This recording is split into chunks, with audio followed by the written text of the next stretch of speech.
Negotiation क्या है?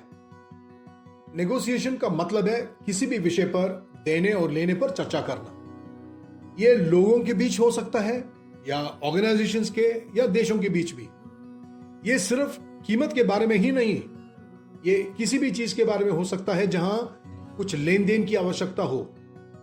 लेकिन इस वीडियो के लिए हम सिर्फ प्राइस नेगोशिएशन पर डिस्कस करेंगे।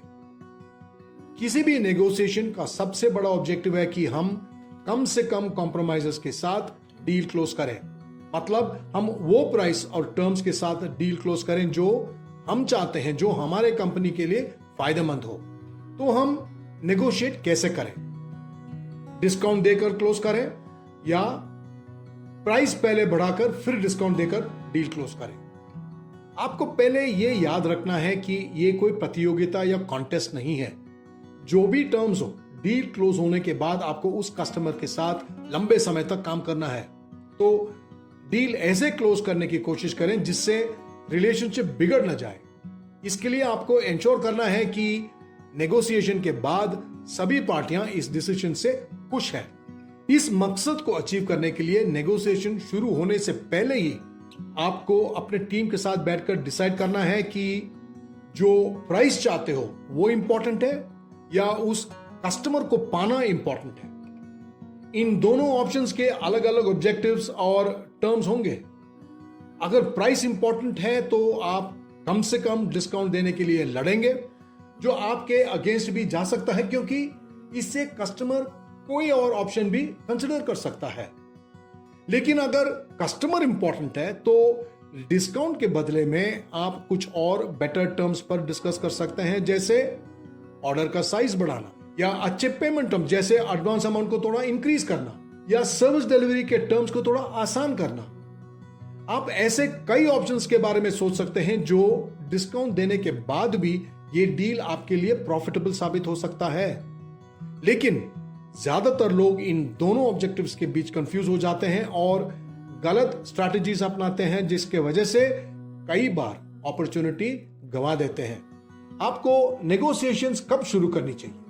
नेगोशिएशन की तैयारी कस्टमर के साथ पहली मीटिंग से ही शुरू होनी चाहिए। अगर आप कम डिस्काउंट देना चाहते हैं तो आपको अपने लिए कुछ वैल्यू क्रिएट करना है और इस वैल्यू को बार बार दोहराना चाहिए हर एक मीटिंग में।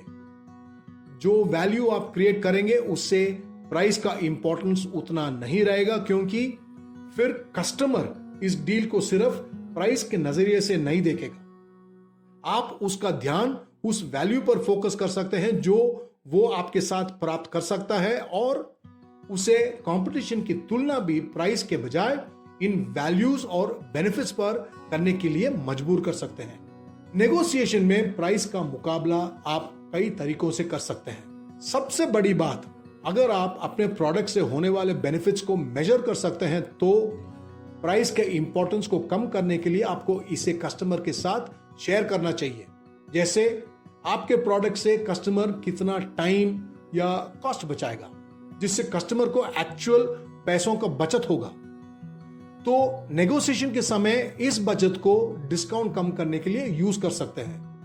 आपके कंपनी के बारे में कुछ ऐसे इंफॉर्मेशन शेयर करें जो कस्टमर को कॉन्फिडेंस दिलाएगा कि आपका कंपनी सिर्फ रिलायबल ही नहीं बल्कि उसके साथ डील करके कई और फायदे भी मिल सकते हैं, जैसे कुछ बड़े कस्टमर्स के नाम जो इस कस्टमर के लिए फायदेमंद हो सकते हैं।